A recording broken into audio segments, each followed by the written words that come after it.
Welcome to another 1v1 gaming review where we only show you the first 2 hours of gameplay to prevent any major gameplay spoilers and only review games that we have completed.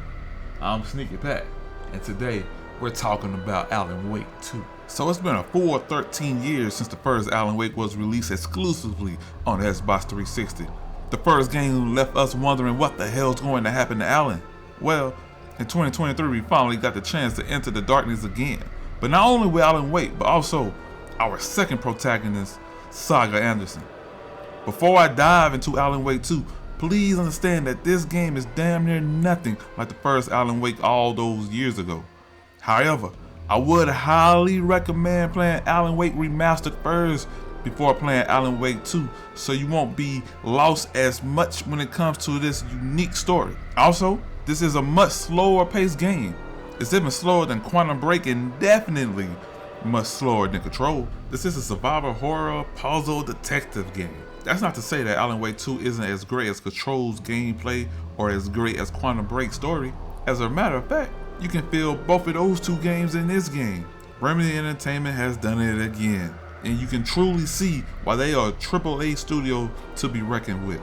Alan Wake 2 is another weird ass story. I can truly say this game is not only weird, but it's honestly scary at times. Yeah, I was expecting some uncomfortable vibes with the atmosphere, but I wasn't expecting the psychological mindfuckery that this game has to offer. It's on the same Twilight Zone or X-Files type of shit. That's playing as Alan or Saga. Let's talk about Saga Anderson right quick. I love her character so much. Remedy could have just made a standalone game with just her. The actress that plays Saga is Melanie Liebert. I think I said her name right. I know her from shows like This Is Us and Power Book Ghost. So once I saw it was her, I knew we'll get a great performance from Saga Anderson. Saga's in the real world and does most of the detective stuff in the game. You know, since she's an FBI agent and all. But all that detective shit isn't going to be for everyone. It sure as hell wasn't for me in a few ways. Okay? So I personally don't like too many puzzles in my video games. Well, here in Alan Wake 2, sometimes you have to solve a puzzle while playing that Saga. I'm not giving any examples because this is a spoiler-free review, but just believe me when I say it's too many damn puzzles in this game. To go along with that, Saga uses this case board to solve her cases. She uses it a lot and it gets annoying because a lot of times you have to use it to progress through the story. Making the player use the case board as often as you have to was a bad call in my opinion. It seriously slows down the pace of the game, and it's already a slow paced game. Since I'm on some negatives about the game, let me just keep on going while I'm at it. At the time of this review, there are no physical copies of the game.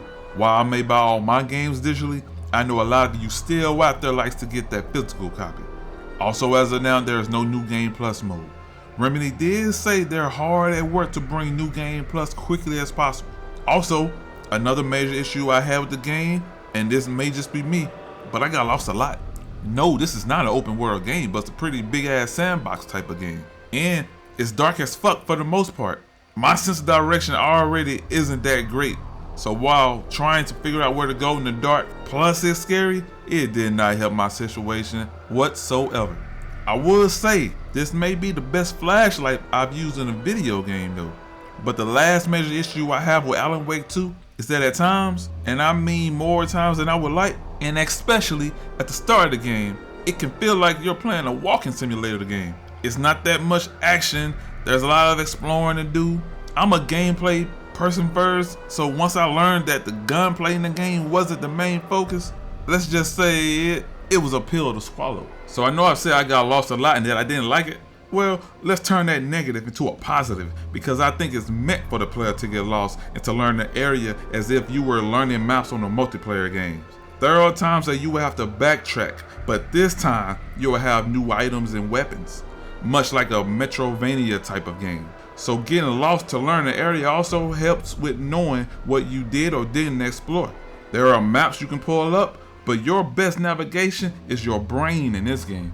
So if I've talked about Saga, so let me say a little bit about Alan Wake. He's in another dimension trying to escape. The thing about playing with him is that sometimes you're your own worst enemy. You think everything you see moving is a threat, but really, it isn't. Alan is trying to figure out what the fuck is going on much as you are. I really can't talk much about playing with Alan without getting into spoiler territory. But please just believe me when I say playing with Alan has some of the best moments in the game. If you play Control and you remember that one epic moment, well, there's a moment like that in this game while you're playing as Alan Wake, and it's one of the best things I've ever seen in video gaming. Now, both Saga and Alan do have upgrades they can get, but very few are noticeable. And I think the upgrading in this game could have been done better, but it's okay for what it is. My 25 plus hours of playing Alan Wake 2 had some lows, but for me it had more highs. And while I can't recommend this game to everyone, I'm still giving it a smash. The atmosphere is some of the best I've experienced. The sound is great. Beautiful looking game. Unique story.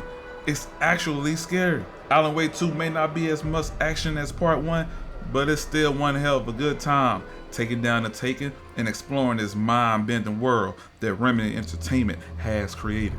If you have found this review to be helpful, go ahead and subscribe and help us and our already subscribers spread the word about 1v1 gaming. And thank you for watching. Before I leave, I'm going to recommend playing 2 other games that's similar to Alan Wake 2. First up, I have to recommend playing Alan Wake Remastered. This is the first game, and not only will you understand the story in Alan Wake 2 much more better, but also it's the only game with the same atmosphere. The second game would be Resident Evil 4 Remake.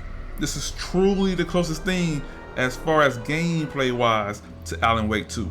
You can see where Remedy got its survival ideal from. If you decide to play Resident Evil 4 Remake, go ahead and check out our review to see if it got a smash or a pass. Again, thank you for watching. I'm Sneaky Pat, and I'm out. Up from the lake that's not a lake. It's dark. He was there too.